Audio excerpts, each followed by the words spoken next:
Friends. ஸ்வீட்டா ஒரு முருங்கை மரம்.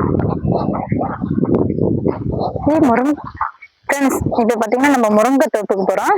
சரி, முருங்கை தோட்டத்துக்கு போகிறோம். உங்களுக்கு யார் யாருக்கும் முருங்கை வேணும்னு சொல்லுங்க. ஏன்னா நான் முருங்கை படிப்பேன். ஏன்னா முருங்கை படித்தா எங்கள் மாமாவுக்கு முருங்கை சாம்பார்னா ரொம்ப விரும்பி சாப்பிடுவாரு. ஓகேங்களா? உங்களுக்கு யார் யாருக்கு முருங்கை வேணும்னுட்டு சீக்கிரம் கமெண்ட்ல சொல்லுங்க. எல்லாத்துக்கும் நான் பேக் பண்ணி அனுப்பி விடுறேன். ஓகேங்களா? நல்லா இருக்கு முருங்கை. சின்னதாக இருக்கு, பெருசாகவும் இருக்கு. உங்களுக்கு எந்த சைஸ்ல வேணும் சீக்கிரமா சொல்லுங்க. ஆக்சுவலா முருங்கைக்காயோட டிராபிக் எடுத்தாக்க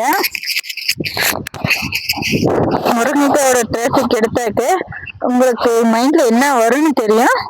அது எனக்கும் தெரியுன்றது உங்களுக்கும் தெரியும். ஆனா இன்னைக்கு கம்பல்சரி நம்ம வீட்டுல முருங்கைக்காய் சாம்பார் தான்.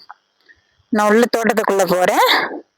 போய் அவங்க கிட்ட கேட்டு முடிஞ்சா ஒரு மரத்தை வெட்டி முருங்கைக்காய் பொரியல், முருங்கைப்பூ பொரியல், முருங்கைக்கீரை, முருங்கை கூட்டு எல்லாம். இனி ஒரு வாரத்துக்கு மாமா லீவ் போட சொல்லிட வேண்டியதுதான். லீவ் போட்டு ஒரே ஜாலி தான். இருங்க, நான் ஃபர்ஸ்ட் இதுக்குள்ள எப்படி போறதுன்னு பாக்குறாங்க. இங்க கொஞ்சம் கேப் கிடைச்சா கூட உள்ள போயிடலான்னு பாக்குறானுங்க. கொஞ்சம் கூட ஒரு கேப் தெரிய மாட்டேங்குதுங்க.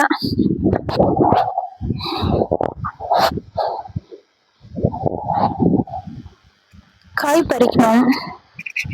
முருங்கைக்காய் சாம்பார் கம்பல்சரி வேணும். நான் முடிவு பண்ணிட்டேங்க சாம்பார் வைக்கணும்னுட்டு. அதாவது முருங்கைக்காய் சாம்பார். உங்களுக்கு வேணும்னா சொல்லுங்க. முருங்கைக்காய் சாம்பார் யாருக்குதான் பிடிக்காம இருக்கும்? எங்களுக்கே முருங்கைக்காய் சாம்பார் பிடிக்கும் போது உங்களுக்கு ஓகே.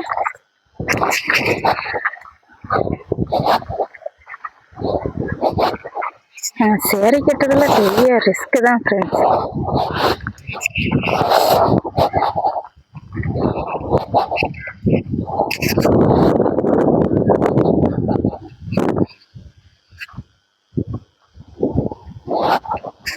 இந்த பிளேஸ் எப்படி இருக்குன்னு சொல்லுங்க. இந்த பிளேஸ் நல்லா இருக்கா இல்ல இந்த பிளேஸ்ல நான் நல்லா இருக்கணும்? கமெண்ட் பாக்ஸ்ல கமெண்ட் பண்ணுங்க. இந்த காஸ்டியூம்ல நான் எப்படி இருக்கேன்னுட்டு. ஓகேவா ஃப்ரெண்ட்ஸ்?